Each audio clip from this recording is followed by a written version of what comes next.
बिस्मिल्लाहिर्रहमानिर्रहीम। वीडियो के इस थर्ड पार्ट के अंदर हम लॉज ऑफ लॉजिक को डिस्कस करेंगे। तो सबसे पहले हमारे पास जो इक्विवेलेंस लॉजिकल इक्विवेलेंट हमारे पास जो लॉज आ रहे हैं वो हैं 10। ठीक है जी, वन बाय वन हम डिस्कस करते जाते हैं और फिर इनके ऊपर एक हम एग्जांपल करेंगे। ठीक है जी, कि इन लॉज को हम यूज़ करते हुए कैसे हम अपनी इक्वेशन को प्रूफ कर सकते हैं। ठीक है जी, तो सबसे पहला है कम्यूटेटिव लॉज। इसके अंदर दो तरह के लॉ हैं, एक एंड ऑपरेटर का और एक और ऑपरेटर का। अगर दो आपके पास डिफरेंट प्रोपोजिशंस हैं पी एंड क्यू और पी आर क्यू, तो ये लॉजिकली इक्विवेलेंट होंगे। अगर पी एंड क्यू है वो equal logically equivalent to the Q and P हो जाएगा। ठीक है जी, और इसी तरह से पी आर क्यू जो है वो लॉजिकली इक्विवेलेंट हो जाएगा Q R P. Truth table के अंदर भी अगर इसको आप प्रूफ करना चाहें तो सिंपली आप पी एंड क्यू की वैल्यूज़ लें और इन दोनों ऑपरेशन को परफॉर्म करके देखें तो रिजल्ट आपके पास सेम ही आएगा। ठीक है जी, उसके बाद है एसोसिएटिव लॉ। एसोसिएटिव लॉ के अंदर आपके पास तीन प्रोपोजिशन आ जाती हैं और फिर अगेन आपकी दोनों क्या कहते हैं ऑपरेशन के साथ आप इनको यूज़ करते हो एंड और आर के साथ। तो आपके पास अगर तीन प्रोपोजिशन है P and Q, P and bracket के अंदर क्यू एंड आर क्या होगा, equals to P and Q और ब्रैकेट के बाहर एंड आर, ये दोनों आपस में लॉजिकली इक्विवेलेंट होंगे।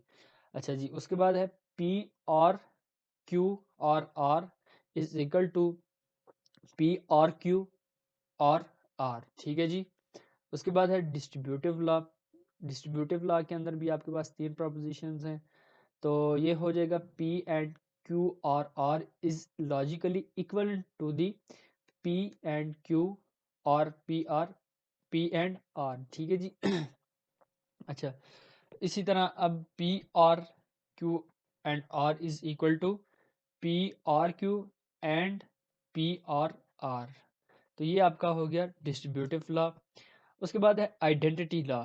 आइडेंटिटी लॉ के अंदर बेसिकली आप अपनी प्रोपोजिशन को या ट्रू के साथ या फिर फॉल्स के साथ, फॉल्स वैल्यू के साथ जब आप कोई भी ऑपरेशन परफॉर्म करेंगे तो उसका क्या रिजल्ट होगा। अगर आप पी को ट्रू के साथ एंड ऑपरेटर के साथ यूज़ करते हैं तो आपके पास हमेशा पी ही आएगा। ठीक है जी, जो आपके पास प्रोपोजिशन है वो रिटर्न में वही आपको मिलेगी एंड के केस के अंदर। अगर आपकी पी आपके पास फॉर एग्जांपल जैसे अगर पी आपके पास ट्रू है, ठीक है जी, तो आपके पास रिजल्ट क्या हो जाएगा, ट्रू आ जाएगा।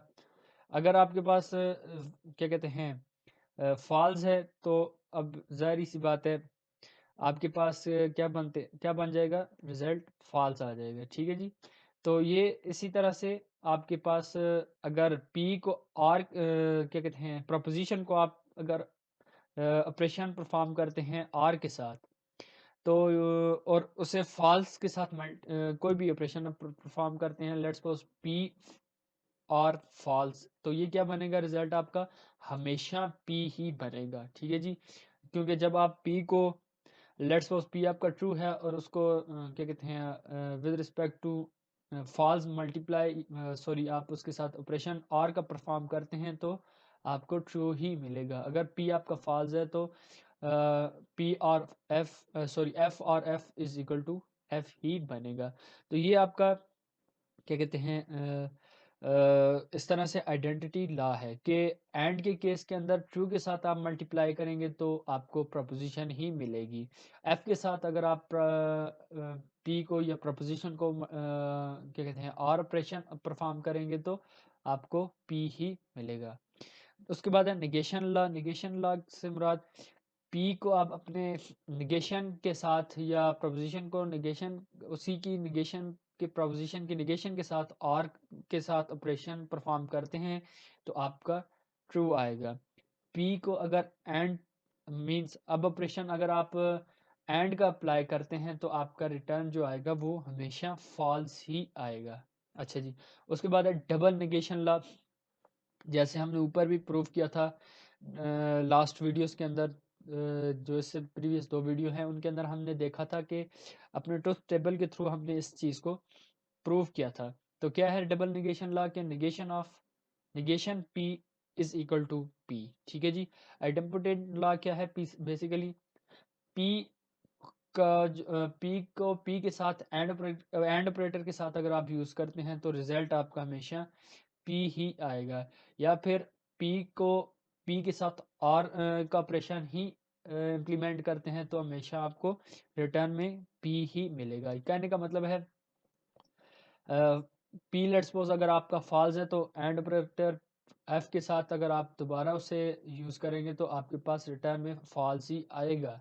और के अंदर भी अगर यही केस रखते हैं तो तब भी आपको P जो है वो फॉल्स ही मिलेगा।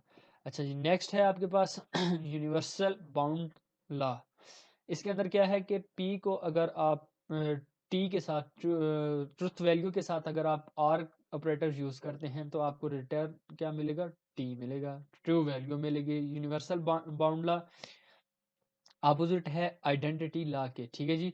आइडेंटिटी के लॉ के अंदर आप ट्रुथ वैल्यूज़ के साथ जो भी ऑपरेशन परफॉर्म करते थे लेकिन रिटर्न में आपको प्रोपोजिशन मिलती थी।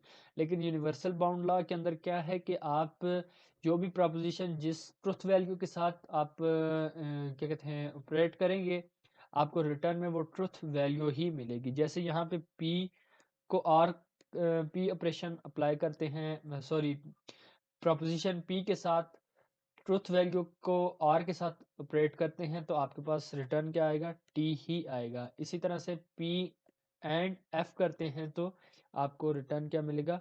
फॉल्स, ठीक है जी। ऑब्जर्प्शन लॉ क्या है कि P are Q is equal to P and Q is equal to P. अच्छा, negation of true and false क्या आपके पास है कि negation of true is equal to false, ठीक है जी। ट्रू का निगेशन हमेशा फॉल्स होगा और निगेशन ऑफ फॉल्स ये सबको पता है कि ट्रू के बराबर होगा। अच्छा जी, अब हमारे पास एक छोटा सा एक क्वेश्चन है। अब हम उसको इन यूनिवर्सल जो लॉज हैं, सॉरी जो लॉज ऑफ लॉजिक हैं, इनको यूज़ करते हुए हम एक क्या कहते हैं क्वेश्चन, आपके पास एक इक्वेशन है उसे हम प्रूफ करेंगे। तो चलिए देखते हैं उसको। आपके पास एक क्वेश्चन है कि जी यूजिंग, यहाँ पे से एडजस्ट कर दें, using laws of logic show that, आपके पास एक क्वेश्चन है कि जी negation P and Q and P और Q is equal to P, ठीक है जी। आपने लेफ्ट हैंड साइड को इक्वल करना है राइट हैंड साइड के साथ। तो आप क्या करते हैं, लेफ्ट हैंड साइड को ले लेते हैं जिसके अंदर है आपके पास negation of P, sorry negation into negation of P and Q and P और Q, ठीक है जी। आप पहले इसे ले लेते हैं। अब ये किस तरह से सॉल्व होगा? सबसे पहले आपने इसके ऊपर डी मॉर्गन लॉ अप्लाई करना है। जो आपके पास यहाँ पे negation into negation of P and Q, आपके पास ये इस इक्वेशन के सॉरी इस कंपाउंड प्रोपोजिशन के अंदर जो ये आपकी प्रोपोजिशन बन रही है इसके ऊपर आपने डी मॉर्गन लॉ अप्लाई करना है। डी मॉर्गन लॉ बेसिकली आपके पास क्या बनता है कि negation of P and Q is equal to negation of P और negation of Q, ठीक है जी। जब आप इसे यहाँ पे अप्लाई करेंगे तो अब आपके पास P के क्या कहते हैं करस्पॉन्डिंग आपके पास negation of P है, तो अब आपने negation को भी माइंड में रखना है। अब ये जो negation है ये एक आपकी निगेशन ऑफ P है। लेट्स सपोज ये एक प्रोपोजिशन P है, तो जब आप इसके ऊपर डी मॉर्गन लॉ अप्लाई करेंगे तो आपके पास क्या बन जाएगा? निगेशन ऑफ P और निगेशन ऑफ Q। देखें, अब जो P है उसकी जगह पे आपके पास निगेशन ऑफ P आ रहा है, ठीक है जी। दोबारा से देख लें, निगेशन P और निगेशन Q, ठीक है। डी मॉर्गन लॉ क्या था बेसिकली आपके पास? मैं आपको यहाँ पे थोड़ा सा उसका बता भी देता हूँ। इक्वल टू टेक्स्ट यहाँ पे लिख लेते हैं। आपके पास था जी निगेशन ऑफ P और निगेशन ऑफ Q, ठीक है जी। अब कुछ आपका क्या कहते हैं जो डिमॉर्गन लॉ है वो कुछ इस तरह से है, लेकिन यहाँ पे अब ज़ाहिर सी बात है, नेगेशन ऑफ पी है तो आपने क्या किया, सिंपली यहाँ पे ब्रैकेट के अंदर नेगेशन ऑफ पी बना दिया, तो आपका ये पूरा एक क्या कहते हैं डिमॉर्गन लॉ यहाँ पे अप्लाई हो जाएगा। डिमॉर्गन लॉ अप्लाई करने के बाद आपके पास क्या बनता है, negation into negation of P और निगेशन ऑफ क्यू, बाकी आपकी वही स्टेटमेंट रहेगी एंड पी और। अच्छा जी, नेक्स्ट है आपने अप्लाई करना है double negation law. Double negation law किस लिए, कि जो आपका ये negation into negation of P बन रहा है इसे आपने ख़त्म करना है, तो जब आप इसे रिमूव करेंगे negation of negation P is equal to always equal to P होता है, तो आपने यहाँ पे उसे लिख लिया, ठीक है जी। अच्छा जी, उसके बाद क्या कहते हैं आपने क्या करना है, नेक्स्ट आपने अप्लाई करना है distributive law. Distributive law basically आपका क्या है कि पी और negation of Q and Q means के आपका जो ये जो आपकी डबल निगेशन लॉ अप्लाई करने के बाद जो आपकी स्टेटमेंट बन रही थी ये बेसिकली किसके इक्वल होती है, पी और क्यू एंड पी और Q is equal to P और negation of Q and negation of Q. अगर फिर भी इशू है तो यहाँ पे मैं आपको दिखा देता हूँ डिस्ट्रीब्यूटिव लॉ है क्या।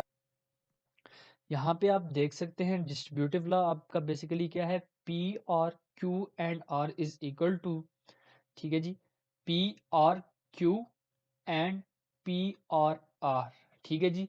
अब यहाँ पे आर की जगह आपके पास निगेशन ऑफ क्यू है, ठीक है जी। सिर्फ आप यहाँ पे माइंड में रखें कि अगर आपके पास यहाँ पे आर की जगह निगेशन ऑफ क्यू है तो क्या कहते हैं आपके पास रिजल्ट अब क्या बनेगा, ठीक है जी। जहां जहां पे आर है वहां पे आपका क्यू बन जाएगा, ठीक है, निगेशन ऑफ क्यू बन जाएगा। थोड़ा सा राइटिंग चलें, ऐसे ही लिखने हो रहा है मुझसे। बहरहाल समझाने के लिए आपको मैं बता रहा था कि देखें जहाँ पे आर है वहाँ पे आपका निगेशन ऑफ क्यू आ गया। अब इस पूरी इक्वेशन को जो लेफ्ट हैंड साइड पे है इसको अगर आप कंपेयर करें इस इक्वेशन के साथ, तो अभी आप देखें क्या बन रहा है, पी और negation of Q and P, अच्छा पी और आर एंड पी और बन रहा है, ठीक है जी। तो ये आपके पास कंप्लीट एक क्या कहते हैं डिस्ट्रीब्यूटिव लॉ बन रहा है, जिसको आप अप्लाई करने के बाद आपके पास क्या बन जाता है, अगर यहाँ पे पी और negation of Q and Q, ठीक है जी, तो या फिर क्या कहते हैं क्यू एंड आर, आप अगर इसको बनाना चाहें तो आप वो भी कर सकते हैं। तो ये आपके पास एक कंप्लीट क्या कहते हैं डिस्ट्रीब्यूटिव लॉ बनता है, जिसको आपने जो पी आर यहाँ पे जो आपकी ये स्टेटमेंट बन रही है इसको आपने चेंज कर दिया किसके अंदर, distributive law equation left hand side आपके पास क्या बनती थी, P R indication of Q and Q, ठीक है जी। तो इसके बाद आप नेक्स्ट चलते हैं। अच्छा जी, अब आप इसके ऊपर कम्यूटेटिव लॉ अप्लाई करेंगे, मींस आपने पी आर वही आपके पास थोड़ा सा क्या कहते हैं Q and negation of Q and Q लिखें या Q and negation of Q लिखें, बात एक ही है। तो अब जब Q को जब उसके निगेशन के साथ आप जब भी एंड ऑपरेटर उसके दरमियान अप्लाई करते हैं तो आपका रिजल्ट हमेशा ट्रू ही आता है, ठीक है जी, सॉरी फॉल्स ही आता है। यहाँ पे आपके पास ये आपका फॉल्स है, तो सी यहाँ से यहाँ पे सी से मुराद फॉल्स है। तो अब जब किसी भी फॉल्स वैल्यू को आप p के साथ मल्टीप्लाई करेंगे, सॉरी p के साथ p प्रोपोजिशन के साथ और ऑपरेटर अप्लाई करेंगे तो हमेशा p ही आएगा, ठीक है जी, जो आपका आइडेंटिटी लॉ हमने डिस्कस किया था। तो इस तरह से आप देख सकते हैं कि left hand side is equal to right hand side, आप इस तरह से प्रूव कर सकते हैं। तो उम्मीद करता हूँ कि जी आपको जो हमने ये क्वेश्चन एक सॉल्व की है कि आपके पास जो आपकी negation into negation of p and q and p और q is logically equivalent to the p है कि नहीं, हमने ये प्रूव कर दिया। तो आप कह सकते हैं कि left hand side is equal to right hand side. तो जब भी इस तरह का कोई क्वेश्चन आए कि जी यूजिंग लॉज ऑफ लॉजिक, तो आपने जो हम अभी जो लॉजिक्स सॉरी जो लॉज ऑफ लॉजिक्स पढ़ रहे हैं, इन्हीं को आपने अप्लाई करना है। ठीक है जी। उम्मीद करता हूँ को आपको जो हमने आज इस वीडियो के अंदर डिस्कस किया है वो आपको अच्छे से समझ आई होगी। नेक्स्ट वीडियो तक के लिए अल्लाह हाफिज़।